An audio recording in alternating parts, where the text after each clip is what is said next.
Tonight on CTV News at 6. Two-vehicle crash. A North Bay driver is killed following a collision in Sudbury.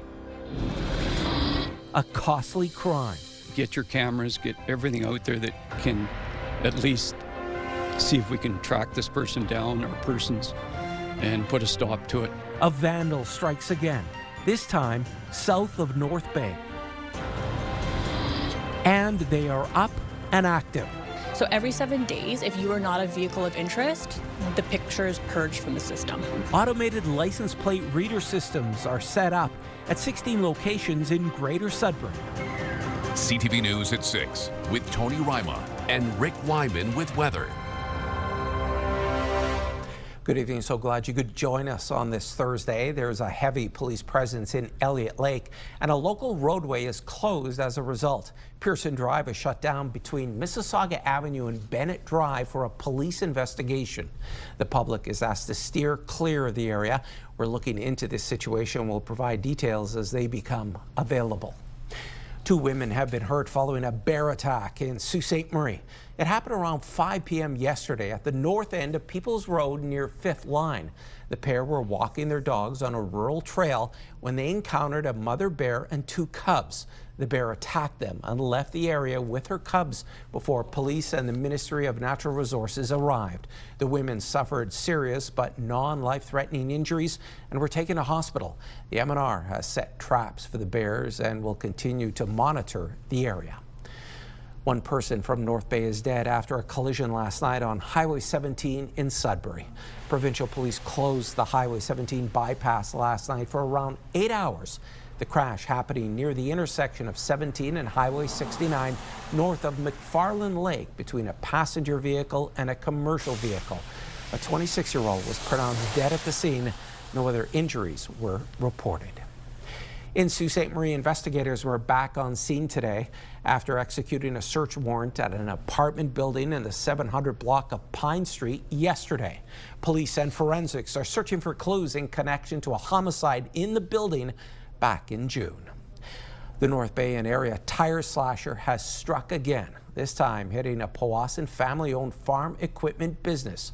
Joe Piekarski was coming into work Tuesday morning when he noticed several tractors sitting on their rims. Around 50 new and used tractors, trailers, and other equipment had their tires slashed. Just under 200 tires were slashed, with the damage pegged at $200,000. The owner doesn't know if his insurance will cover it all.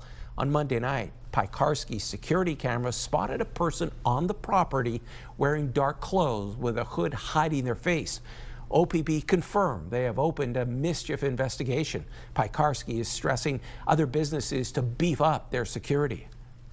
Anybody like car dealers like Mac Lang, Bray Motors, or Mattawa, Sturgeon Falls, be aware that get your cameras, get everything out there that can at least see if we can track this person down or persons and put a stop to it.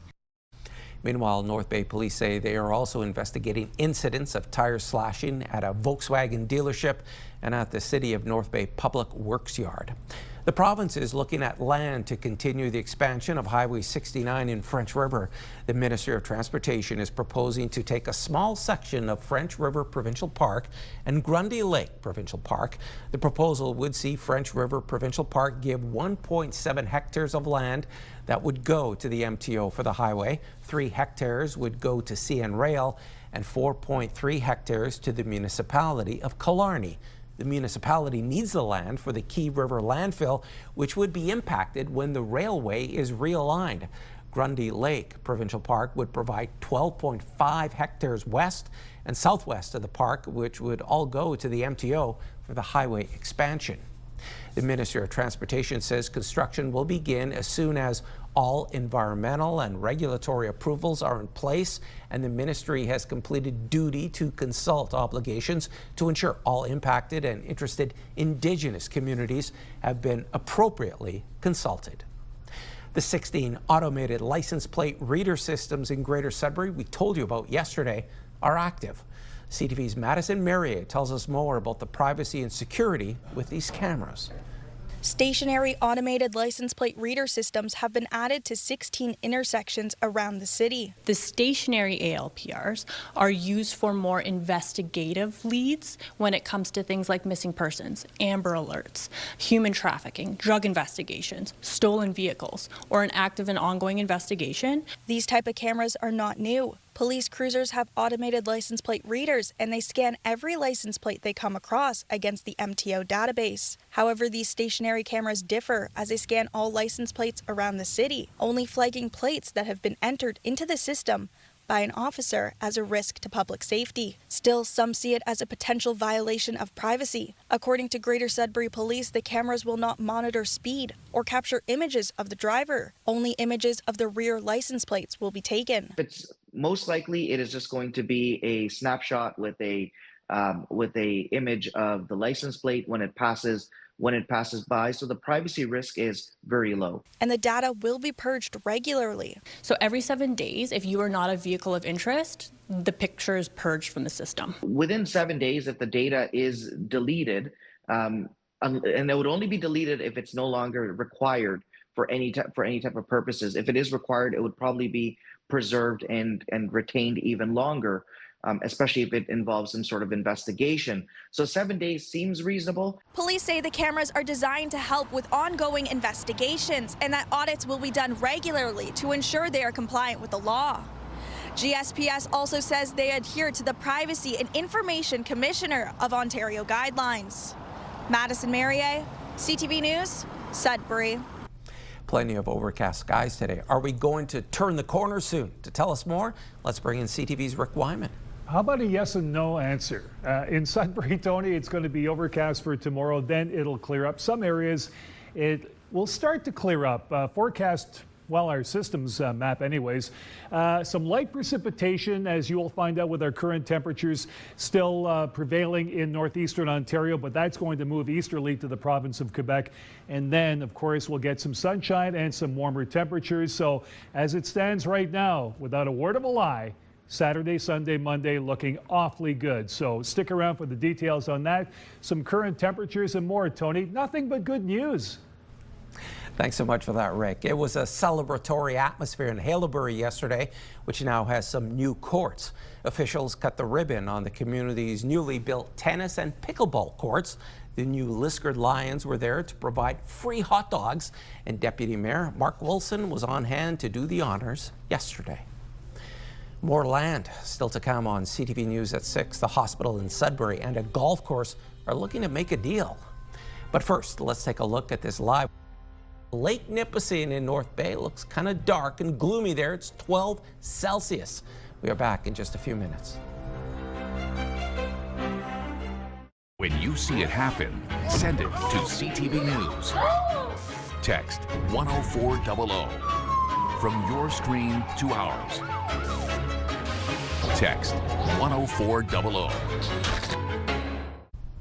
Things are moving forward in the redevelopment of the Golden Manor. The city of Timmins releasing this sneak peek overhead yesterday. According to its social media feed, curtain walls are going up, brickwork is ongoing, along with mechanical, electrical, and drywall. Officials have also been busy buying tubs, bath chairs, resident lifts, beds, and mattresses. The new 192-bed home at the corner of Jubilee Avenue, Ontario Boulevard will replace the current facility once finished. Negotiations are underway between two neighbors in Sudbury, a hospital and a golf course. As CTV's Angela Gemmell explains, it could mean more room at Health Sciences North.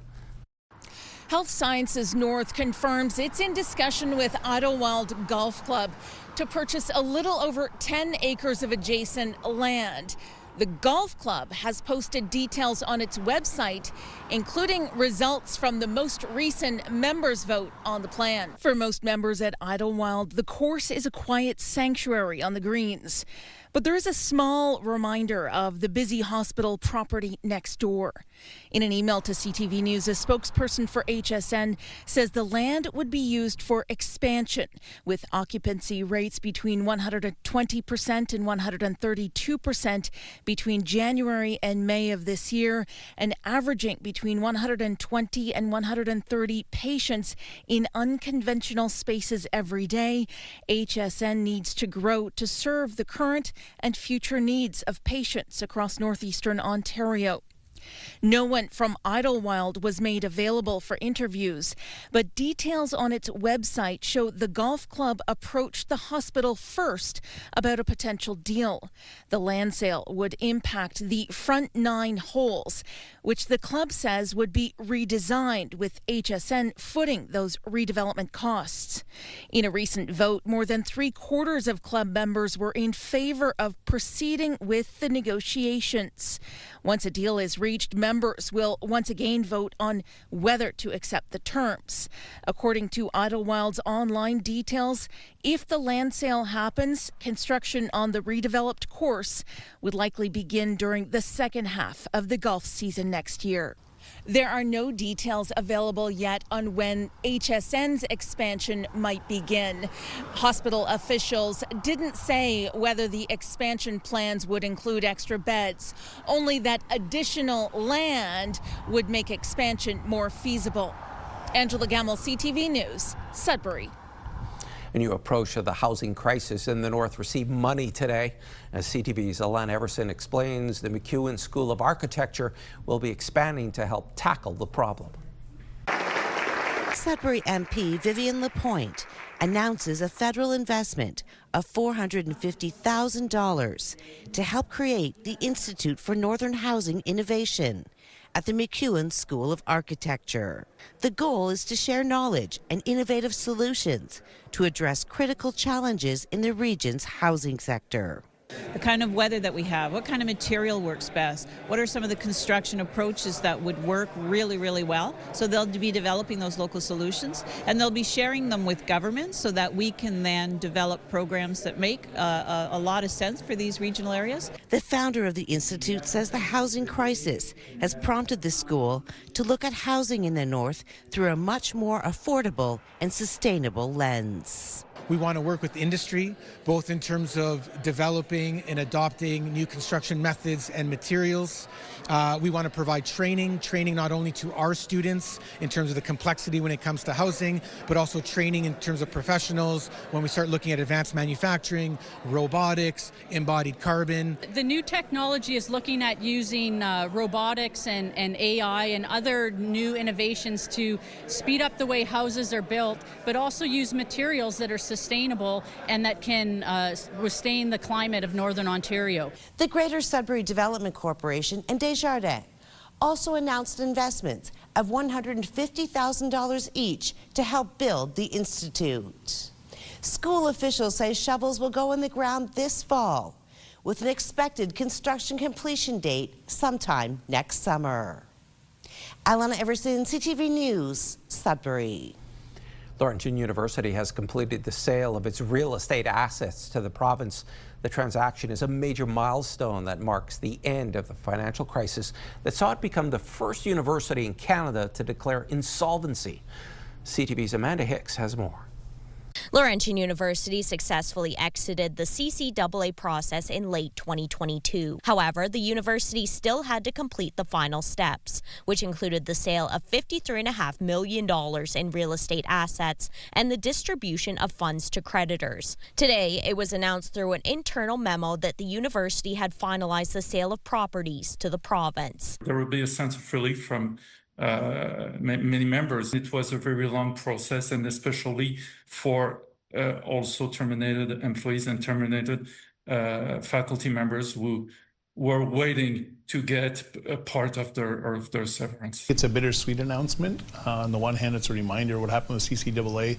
On the other hand, it's a step forward towards exiting that process completely, and sort of that positive rebirth of Laurentian that we're all looking forward to. Among the properties being sold are the East Residence, the Northern Ontario School of Medicine Health Sciences Building, and the Valley Living with Lakes Centre, which was finalized as of last December. The university will lease back 3 of the properties to ensure continued use of the facilities. It represents only 24% of what was owed to the creditors, so including indeed LUFA terminated members and also Laurentian University terminated employees.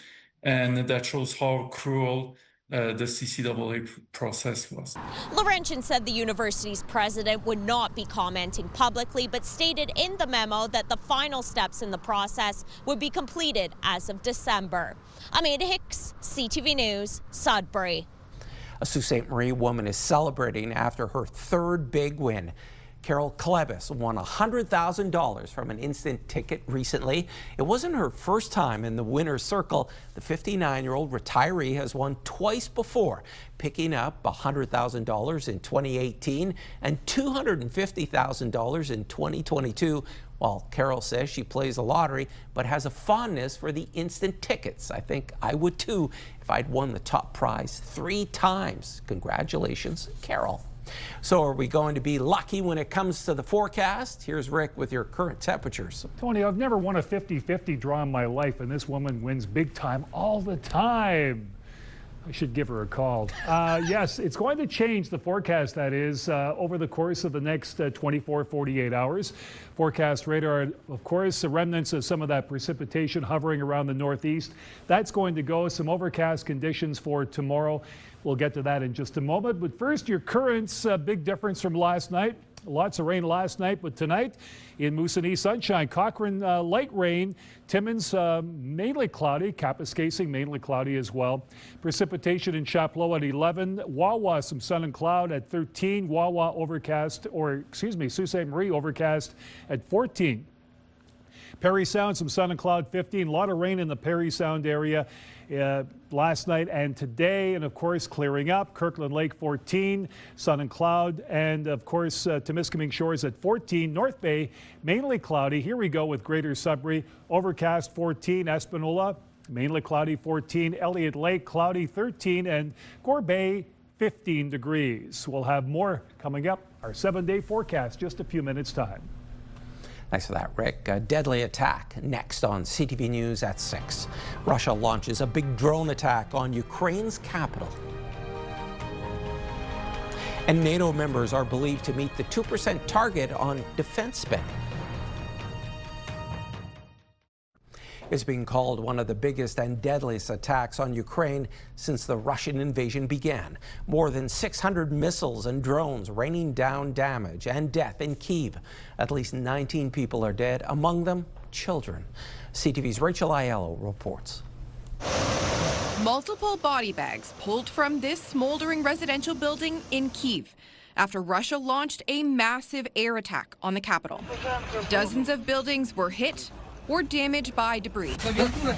Russia claimed the strikes were targeting Ukraine's military-industrial complex, but the death toll, expected to climb, already includes 4 children. The Ukrainians are holding very hard, and so the Russians are pounding. They're not willing to negotiate yet. The attack, the first targeting the city center since the Alaska summit, raising new questions about where U.S. President Donald Trump's peace talks stand. He was not happy about this news, but he was also not surprised. The European Union and United Kingdom are summoning Russia's envoys after strikes damage their diplomatic offices in the capital. We are keeping maximum pressure on Russia. The Canadian embassy was not hit. Foreign Affairs confirming all staff are safe. But that didn't deter Prime Minister Mark Carney from blasting Russia in a lengthy statement. By murdering when he should be talking, Putin demonstrates in the most horrific manner that his mission to subsume the Ukrainian people under his tyranny continues, Carney said in part. The Prime Minister was just in Kyiv, where he vowed Canada's aid contributions could expand in the event of a ceasefire. And I would not exclude the presence of troops. Ukrainian President Volodymyr Zelensky has been working the phones with top world leaders in the aftermath of the attack, thanking them for their support and pressing for tough new sanctions on Russia.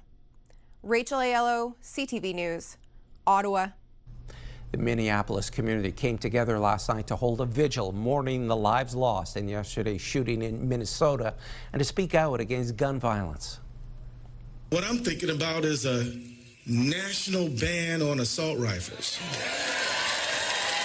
My prayer is a national ban on these assault rifles. And you should know that when we used to ban them assault rifles, we used to keep a lot more people alive than we do now. 2 children ages 8 and 10 were killed yesterday when a shooter opened fire through the windows of a church. 14 other children and 3 adults were injured. High-profile politicians from the state spoke at the vigil for the families affected.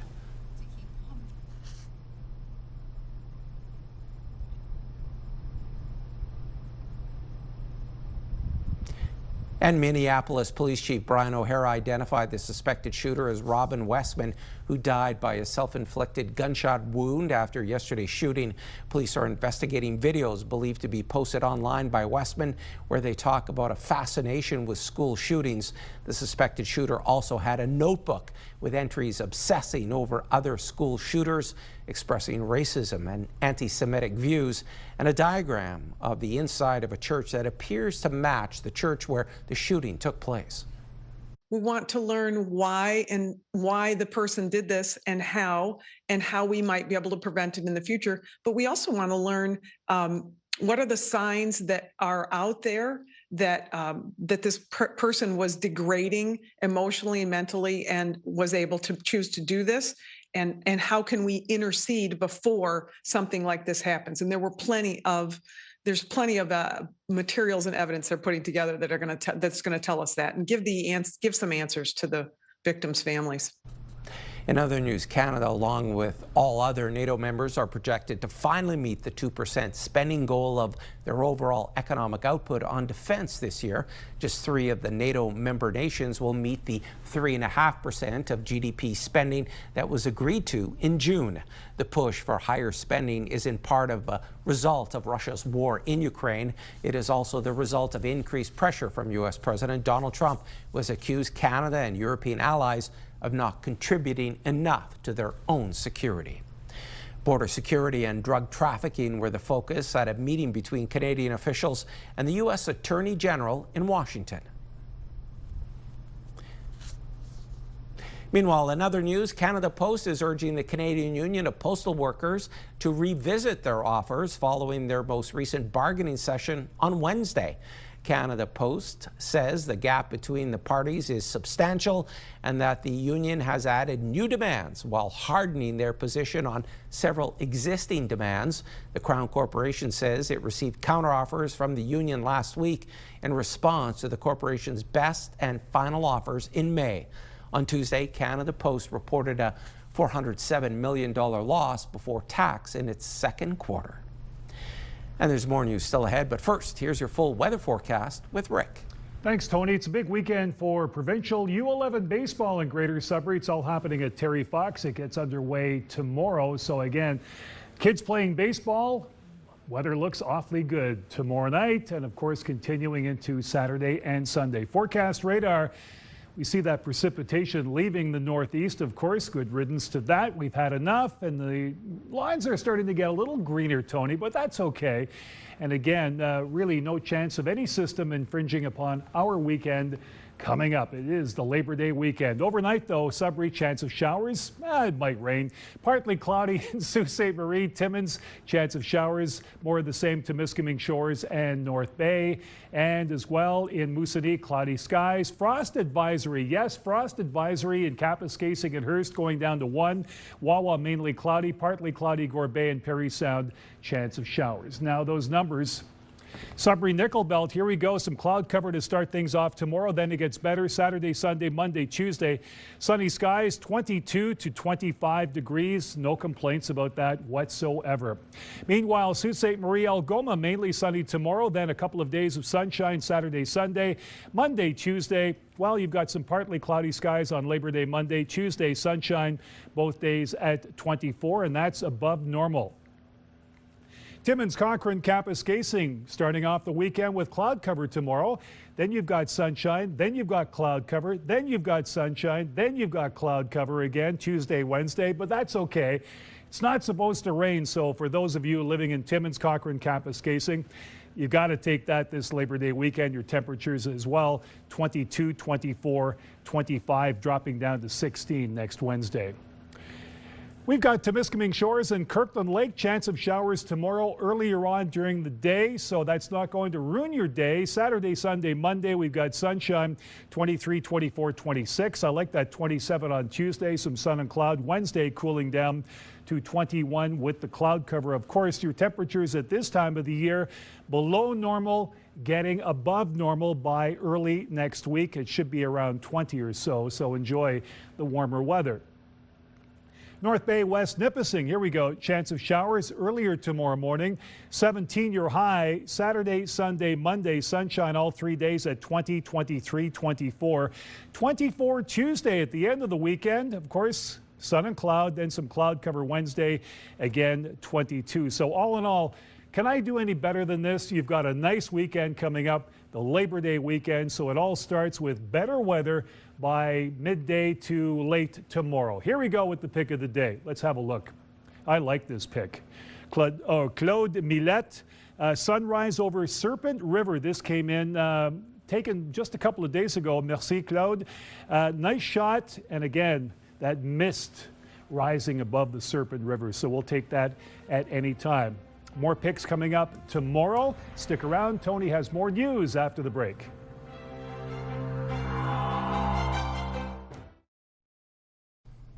A decision to close many of Ontario's beer stores this fall, including 2 more in the north, has presented consumers with a unique problem. Sure, brew will be available in supermarkets and convenience stores, but what to do with the empties now? CTV's Heather Wright looks into that for us. Last year, more than 1.6 billion empties were returned to Ontario beer stores, according to the retailer. It's $33 here. But with more than 100 locations either shuttered or slated to close by the end of the year, some fear the program won't survive. Where were those people going to get their money back? You're not going to drive an hour to a beer store. Most provinces have some sort of deposit return program, whether it's through retailers or purpose-built depots. In Ontario, the program has been run by the beer store for decades, a retailer owned by international brewing companies that once had a monopoly on beer sales in the province. The Ford government canceled that contract, allowing for beer and wine to be sold in grocery and convenience stores, paying a $225 million penalty to end it early. There is more points of sale to buy it, but what's going to happen with the recycling and the empties? At this point, it's unclear.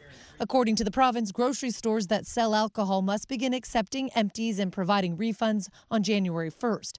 But now some grocers, including Loblaws, Metro and Sobeys, are rethinking selling booze. Retail settings are not designed to accommodate bulk returns of alcohol containers, the Retail Council of Canada said in a statement.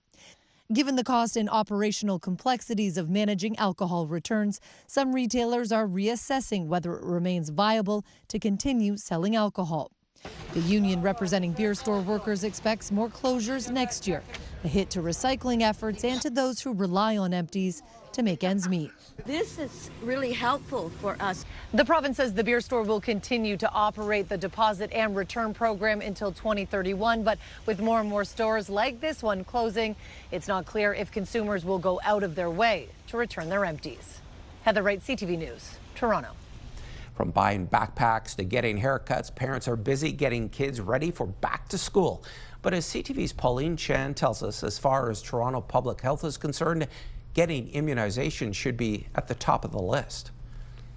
Toronto Public Health says getting school-aged children their proper vaccinations is essential. We know that we still have measles exposures going on.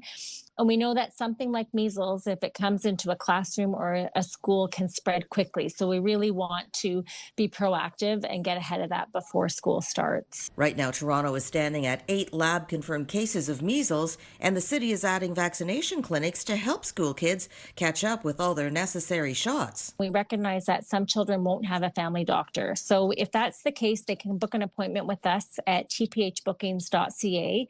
And we have a number of clinics that we've added in September. You can find the locations and book appointments through the Toronto Public Health website, but just as important as getting those shots is reporting them. That's actually an important step. So they can go to our website, to the reporting page, and they can actually go ahead with either the student's health card number or an ID number that was put on a letter that they received from us. And Dr. Vinita Dubé says that information is completely secure and not available to school officials. So the school cannot look up your child's vaccination record. It is a secure health information. So they can do everything directly through Toronto Public Health. Last spring, some 3,500 students experienced at least one day under suspension for incomplete vaccination records as they focused on grade 11 students. So we will be starting the assessment of students who are in grades 2 to 5 this year. So they're born in 2015 to 2018, and they will be getting letters later on in the fall if their records are still not up to date. If those records are not completed by spring, students could be suspended from school at that time. Pauline Chan, CTV News.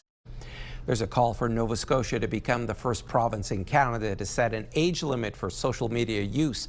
A new bill would ban kids under 16 from creating accounts, a move supporters say will help protect young people's mental health. CTV's Emma Convey reports. Ruby May has 4 grandchildren, all 6 and under. In her household, social media isn't an issue because the kids aren't allowed to use it. My granddaughters are not allowed on the internet. Anything that they watch is all pre-taped and pre-monitored by their parents. So there is no free reign. There's no YouTube that they can get onto. May is a strong supporter of a social media ban for children under 16. Her reason, protection. And deep supervision if they are on it. No posting of minors on the internet due to the number of scammers and pedophiles that are out there these days that are stalking these children. Whether or not that becomes a law here in Nova Scotia, the provincial Liberals are on board, putting forward a bill this morning. Today is about restricting social media access to Nova Scotians under the age of 16. This has happened in other places of the world. It started generally at the state or provincial level. This is something that is evidence-based. That's when they're starting to drive. That's when they're starting to become an adult. We have to start teaching them how to be on these platforms safer. But under that, you know, their development is so impacted by forming their identity at that age and the influence that these algorithms have on the content they're seeing. The bill put the onus on tech companies to police it. The way we can do it is to make the companies self-regulate and have penalties in place if they don't comply. Children will figure out a way to work around it, and if their families don't care, then they might even support that or help it. Some experts suggest delaying access as long as possible. North American youth are now telling us they're spending on average about 4 hours a day, 4 hours a day. They're feeding our kids a steady diet of anxiety and outrage that is making them upset and unwell. That's probably one of the more active groups, the mid-teens. You don't know how old they are actually online if you're talking to them. Having a 2-year-old, just looking at that now, it's definitely scary. But some say there are benefits. Kids using the social media actually gain a lot of knowledge. To text my friends and watch videos and movies. If they see someone they don't know, they ask me who they are. And I say, if it's my friend, I say it's my friend. And if it's not? I say it's a random person. And then what happens? They tell me to unfriend them. Emma Convey, CTV News. The weather was perfect as Canadian Forces snowbirds dazzled hundreds of spectators at the North Bay waterfront last night. There were cheers and claps for the pilots as the planes looped around the waterfront. The aerial team was originally scheduled to perform in North Bay earlier this year for Armed Forces Day, but had to reschedule due to unexpected training delays. Moving forward, still ahead on CTV News at 6. Officials in North Bay sign a beam in the construction of a twin-pad arena and community center.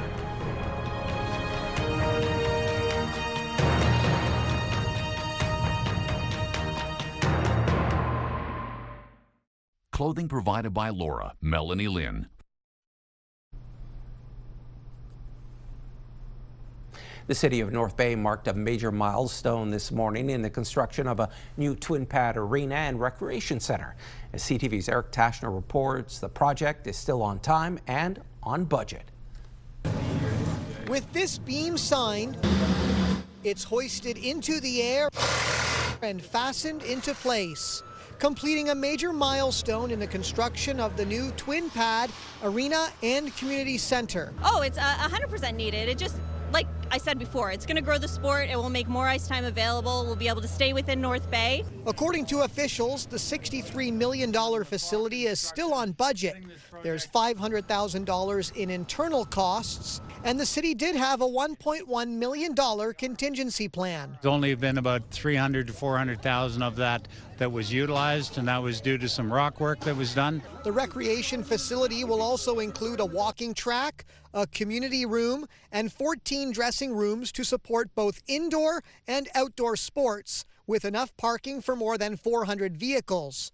It will also be one of the first net carbon zero recreational facilities in Canada. The federal government is chipping in close to $26 million from its Inclusive Community Buildings program. The taxpayers should be very proud of this project, and the cost reductions from where we originally projected back 2 years ago and to where it is today.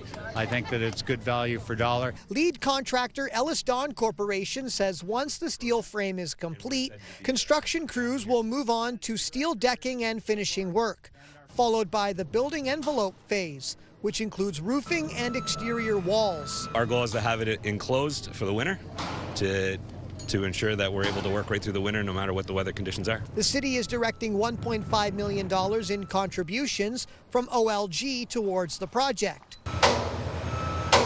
It's slated for an August 2026 opening, which means user groups won't have to wait too long before they step out onto the ice. It will be really exciting to have more ice surfaces. Eric Tashner, CTV News, North Bay.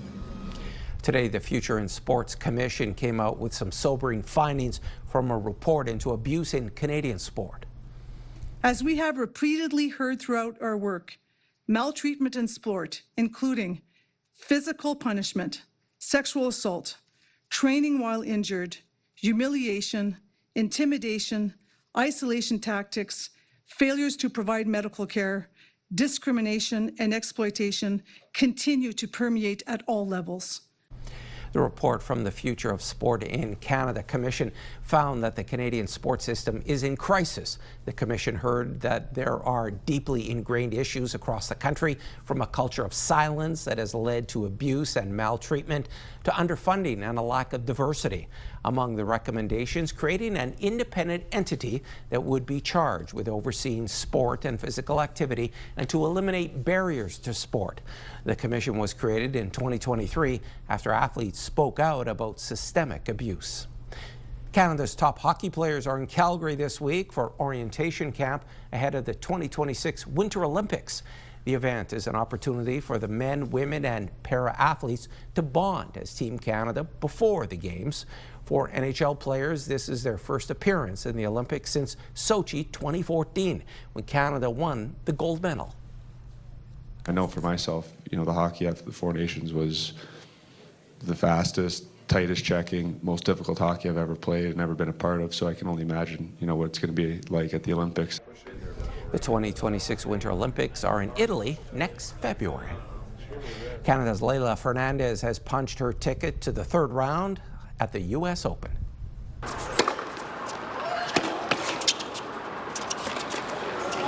Oh, very cool.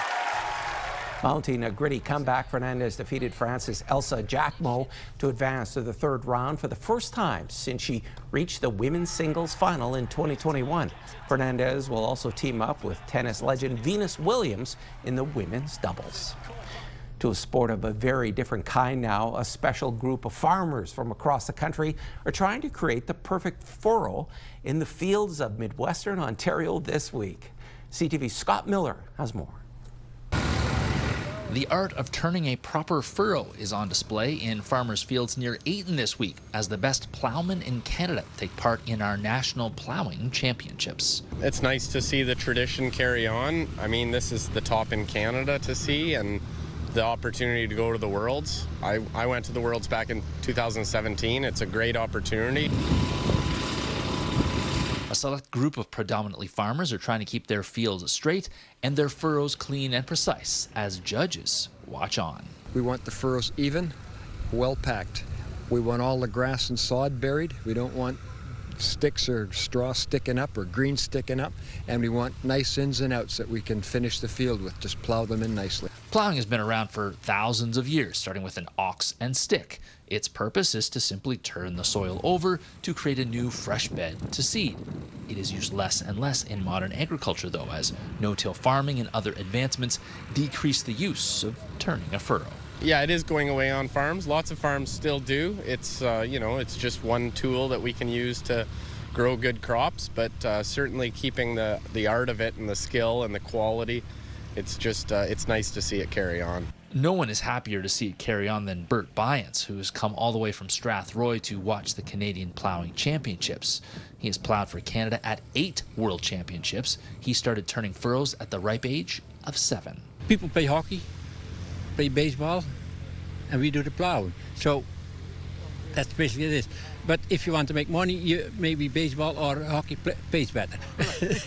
Turning the best furrow here is about a lot more than just bragging rights. The winners and those that qualify will represent Canada at the World Plowing Championships taking place next month in Europe. It's just one thing like we can celebrate in agriculture, right? And kind of farmers can come together and appreciate the sport. Near Ayton, Scott Miller, CTV News. Cineplex is giving moviegoers a special discount this long weekend. On August 30th and 31st, the movie theater giant is offering $5 general admission tickets at all locations across Ontario. There will also be discounts on concessions. A portion of proceeds from ticket sales will benefit the Canadian Picture Pioneers, a charitable organization dedicated to the support and well-being of members of the motion picture industry. There are more than 150 Cineplex theaters across Ontario.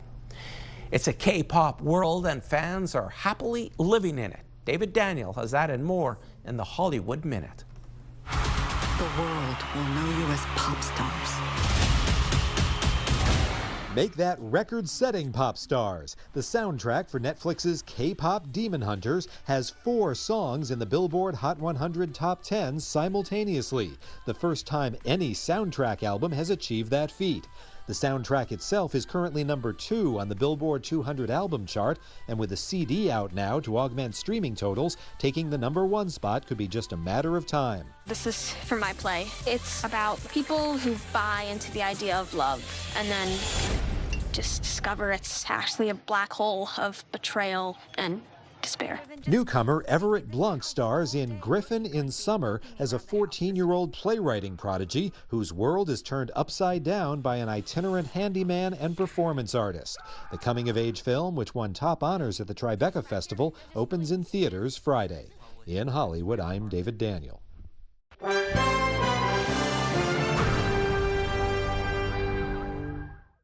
A jolt for the driver and now a jolt for your car. Tim Hortons is partnering with Flow, a Canadian provider of electric vehicle charging stations. 100 Tim's locations are getting fast charging stations. Tim Hortons has already begun this project, rolling out the first EV station at a location in Regina. 13 more locations are expected to have stations by the end of this year, and all 100 up and running by 2028. Tim Hortons couldn't say which shops will be getting the charging stations, but confirmed Northern Ontario can expect 1 or 2 locations here. Some new data from StatsCan today on the country's workforce. The number of employees receiving pay and benefits from their employer has fallen. The latest survey shows the number of Canadians receiving pay and benefits from their employer decreased by nearly 33,000 in June, a drop of about 0.2%. In May, there was an increase of more than 18,000 or 0.1%. Year over year, there was a gain of 41,000 jobs, about 0.2%. As for average weekly earnings, it was a little more than $1,300. That's an increase of 3.7% from a year ago. Some good news for another pair of major banks in Canada as both topped analysts' expectations for quarterly profits. BNN Bloomberg's Lindsay Biscaya has more on that and other business headlines. Both TD and CIBC have beat profit expectations in their latest quarters. Earlier this year, higher interest rates and the threat of a trade war with the U.S. caused most banks to increase their loss provisions. But it turns out, so far, tariffs have had less of an impact on the economy than expected. Analysts say CIBC in particular outperformed its peers with a strong net interest margin and cost control. And here's a look at how the trading day ended today. The Canadian dollar is up slightly at 72.71 cents U.S. West Texas Intermediate climbed 45 cents to 64.60. Western Canadian Select also up 95 cents to 51.18. And the TSX is also up, finishing at 28,434. Those are your business headlines. I'm Lindsay Biscaya. And here are the current prices for some key commodities we watch. Gold up $19.74, closing the day at $34.1717 U.S. an ounce. Silver up 46 cents to end the day at $39.05. Copper moved ahead by a penny, and nickel up 4 cents, ending the day at $6.76 U.S. a pound. And Rick is back now for one last look at your Friday weather. Long weekend forecast, Tony. In addition to the Friday weather, looking good, as Freddie Prinze used to say, looking good. Let's take a look at Sudbury. And of course, here we go. North Bay, we've got chance of showers, 30%. More of the same. Parry Sound, 18. Chance of showers. Temiskaming Shores, chance of showers as well at 17. Meanwhile, Greater Sudbury, 18. We got some cloud cover, 17 cloud cover in Timmins. Tony, mainly sunny in the Sioux, as it always is, at 18. Back to you. Thanks so much, Rick. And finally, a child in Louisiana has bounced into the record books. 12-year-old Wilson has made a name for himself with his hobby. He jumped hands-free on his pogo stick for 30 minutes and 2 seconds, smashing the old record, which was documented by Kids World Records. And folks, that's CTV News at 6. I'm Tony Ryma. More news comes your way at 11:30 with Ian Campbell. Good night.